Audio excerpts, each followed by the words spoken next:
கர்த்தராகிய இயேசு கிறிஸ்துவின் நாமத்தினாலே உங்களுக்கு அன்பின் வாழ்த்துகள். ஒரு மனுஷனுக்கு ஏன் பரிசுத்த ஆவியானுடைய அபிஷேகம் தேவை?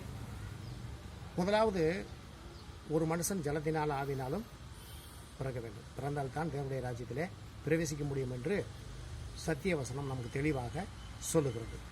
அடுத்து, பரிசுத்த ஆவியான ஒரு இடத்துல வரும் பொழுது பாவத்தை குறித்தும் நீதியை குறித்தும் உங்களுக்கு உணர்த்துவார்.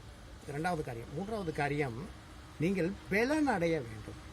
பரிசுத்த ஆவி உங்களிடத்தில் வரும்போது தான் ஒரு கிறிஸ்தவன் பெலன் அடைந்து அவன் எருசலேமிலும் யூதேயாவிலும் எருசலேமிலும் உலகத்தின் கடைசி பரியந்தமும் கடந்து சென்று சுவிசேஷத்தை அறிவிப்பதற்கு பரிசுத்த ஆவியானவர் தான் அந்த பெலனை ஒரு மனுஷனுக்கு கொடுக்க வேண்டும். ஆகவே இதனுடைய முக்கியமான காரியமே பரிசுத்த ஆவியானவர் எதற்கு என்பதை இதன் மூலம் நீங்கள் அறிந்து கொள்ளுங்கள். கர்த்தர் தாமே உங்களை ஆசீர்வதிப்பாராக. கர்த்தர் ஸ்தோத்திரம்.